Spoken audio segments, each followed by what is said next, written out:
This story takes place in 2003, where a boy named Mikey calls the control room from his house. He tells them that his mom, Abigail, has turned into a demon. He's scared of her. He's hiding under a cupboard while his mom searches for him all over the house. Mikey is terrified. Hearing all this, the police try to calm him down, telling him they'll be there soon and not to worry. The call gets disconnected, but Mikey is still extremely scared. From under the cupboard, he keeps watching everything. His mother, Abigail, is wandering around the house yelling, "Where are you, Mikey? I was just joking. Come out, Mikey. We'll play together. We'll watch TV together. Come on out, Mikey." But Mikey doesn't come out. Seeing this, Abigail gets even angrier. Slowly, the demon inside her starts to take over completely. She screams, "Mikey, come out! Come out before something bad happens." Mikey is terrified, but what could he do? Somehow he tries to escape the house. But eventually, Abigail finds him. Now Abigail is sitting with Mikey, watching TV. The news reports that several people from the city have been missing for days, and recently a boy named Mikey has disappeared too. Then Naomi appears on the screen. She was Mikey's real mother. She pleads, "If anyone has seen my son Mikey, please let me know. I miss him so much." Hearing this, Mikey trembles with fear, while Abigail laughs. But before anything else can happen, the police arrive at their house. Abigail tells Mikey, "Go hide and don't make a sound." She goes to the door to meet the officer. The cop asks, "Is everything all right inside?" Abigail replies, "Yes, everything's fine." But seeing her condition, the officer starts getting suspicious. He wants to check inside, but Abigail tries to stop him. Her refusal only makes the officer more certain that something is wrong. Finally, after insisting, Abigail is forced to let him inside. The cop goes inside, but Abigail has disappeared. Now he starts to suspect that something is wrong in this house. As he moves forward, he sees bloodstains everywhere, and Abigail is nowhere to be seen. He tells his partners that something's off and to come here right away. Before his colleagues can reach him, he hears a voice. "Will you play hide and seek with me?" "Come on, I'll hide, you find me." Hearing that makes the policeman a little scared. He yells, "Ma'am, don't joke with me. Otherwise, I might have to kill you." But Abigail is roaming the whole house laughing. The cop searches for her and goes toward the basement. When he goes down, he finds not one but many corpses, and then Abigail appears in front of him. She doesn't look human at all. She has become a demon. She attacks him. Somehow the policeman manages to get out of the basement, but Abigail wasn't going to let him go. She dragged him back into the basement. Who was this Abigail? What happened to her? Let's find out. The story takes us back 1 year. A year earlier, Abigail's father John and her mother Charlotte were getting divorced. As alimony, Charlotte demanded so much money from John that he had no idea how to pay. So he stole a statue from a museum and planned to sell it. He hoped to get enough money to give to his wife so he could be rid of her and keep both daughters, Abigail and Alice, with him. He called a friend and asked him to find out who would buy the statue. But as soon as his friend learned about the statue, he got frightened. He warned John that the statue in his hands was no ordinary statue. It was a demonic idol.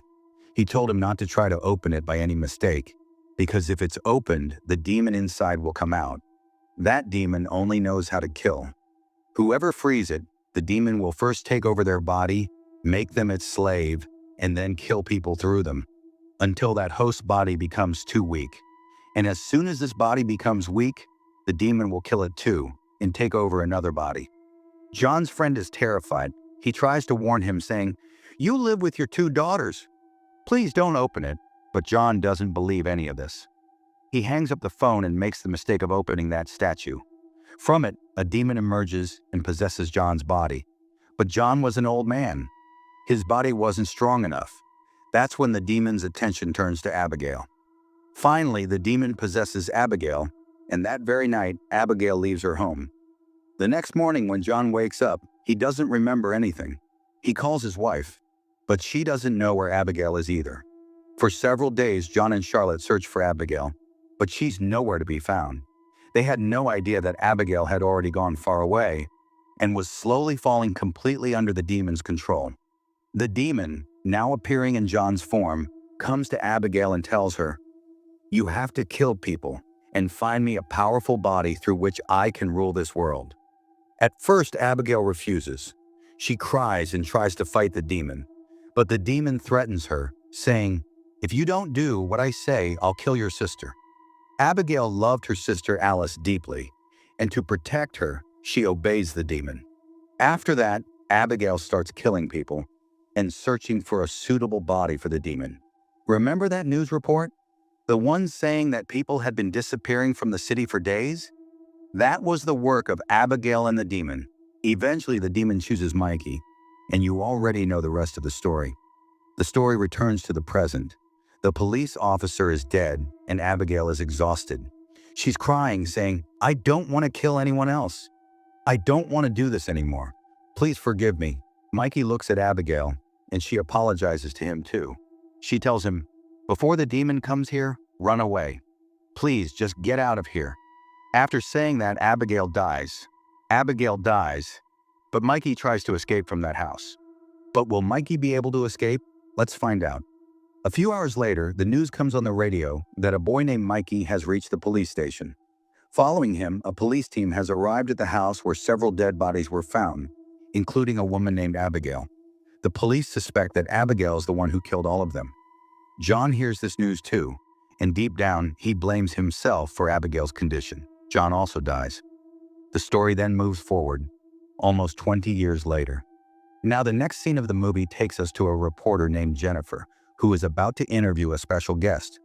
This guest has written a famous book called Mommy Monster, and today she's here to talk about it. The guest is none other than Alice. Alice tells everyone that when she first heard about Abigail, that she had killed so many people, she couldn't believe it. She never imagined her sister could do something like that. As far as Alice remembered, her sister was very sweet, very innocent, and loved her deeply. She couldn't understand what had happened to make her do such a thing. Alice explains that this tragic event is what inspired her to write the book. She completes the interview with Jennifer. But as we know, Jennifer was a cunning reporter who could do anything for higher TRP ratings. When Alice gets home and watches the interview, she realizes Jennifer completely twisted everything. Now it looks like Abigail was possessed by some evil spirit, which made her commit all those murders. Seeing this, Alice gets really angry. She talks to her boyfriend, upset and frustrated. Her boyfriend tries to calm her down and says, "I'll come over in a bit." Until then, finish watching the interview. Alice hangs up the call and continues watching. The interview also shows several other people, including Mikey's mother. In an interview from 2004, Mikey's mom said that although Mikey came back home, he started behaving very strangely. He wouldn't talk to her. In fact, he wouldn't talk to anyone. He just stayed locked up in his room and called her aunt. And whenever anyone asked him, "Who's your mother?" he would only say one name. "My mom is Abigail." Mikey's mother was in very bad condition. And after that, the doctor said that since Mikey had been with Abigail for so many days, he probably started seeing her as his own mother. Around the same time, John's friend was being interviewed, and he was telling everyone that all of this was John's fault. He said John had a statue, and I warned him not to open it. There's a demon inside that statue. But John didn't listen to me. He opened it anyway, and after that, the demon was released. And that's when all of this happened with Abigail. Alice felt really strange watching this interview. Since it was Halloween night, the interview was being broadcast on TV. But Alice had no idea that someone else was also watching that same interview. Who was it? A few minutes later, Alice received a phone call. And it wasn't from just anyone. It was from Abigail herself. Hearing her sister's voice, Alice was terrified. How is this possible, she thought. My sister is dead. Then who is this? Abigail told her, "The demon made me do all this." I was innocent. Alice thought someone was playing a cruel prank on her and angrily hung up the phone. She didn't know what to think or what to do. Suddenly, the doorbell rang. From a distance, she could see a shadow. It looked like a child, maybe out trick-or-treating for Halloween. But when she got closer, she realized it wasn't a child at all. It was Mikey. Mikey is grown up now. Alice couldn't understand why he had come to see her. She told him gently, "Whatever my sister did, I'm sorry for it. But please, you should leave," Mikey said. "My mom, Abigail, was innocent. She didn't do anything wrong. She only wanted to protect you. The demon told her that if she didn't do what it said, it would kill you. That's why my mom obeyed every order. But now that same demon is after me. It wants to possess my body, but I won't let it. I remember what Abigail told me. I'll fight it and protect you. Will you stay with me? Hearing Mikey say this terrified Alice. She told him to leave immediately. Before Mikey and Alice could talk any further, Mikey starts seeing that demon again. And the demon keeps saying to him, "Kill Alice, kill her." But Mikey doesn't do it.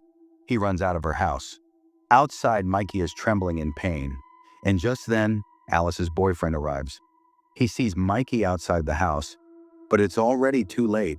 The demon has completely taken control of Mikey. Mikey kills Alice's boyfriend and then runs away from there. The next day, the news spreads everywhere that Alice's boyfriend has been murdered. Jennifer also hears about it. She thinks, let's take advantage of this situation. She calls her assistant and says, "Call Mikey here." Alice gave an interview against him, so maybe he's taking revenge. I want to interview Mikey too. Bring him in. I'm coming to the studio. A little later, Jennifer arrives at the studio and finds it completely empty. Her assistant looks terrified. Jennifer asks, "What happened?" Her assistant replies, "He's going to kill everyone. He's here." "Who?" Jennifer turns around, and Mikey is already there. Mikey has killed everyone in the studio, and now he's after Jennifer and her assistant. Mikey kills the assistant, but Jennifer manages to knock Mikey unconscious. She calls the police, but it's already too late. Mikey wakes up and reaches Jennifer again. Before he can kill her, Alice shows up. She tries to calm Mikey down, saying, "Everything will be fine. I'll stay with you." But by now, the demon has completely taken over Mikey. It commands him again, "Kill her." Mikey is about to kill Alice, but before he can do it, Jennifer shoots him dead. Mikey's body disappears, and for a moment, it seems like the demon has been destroyed too. But will that demon possess another body and spread terror again? I think there should definitely be a part 2 to this story. What do you think? Let me know in the comments section. Also, subscribe to this channel for more horror stories like this.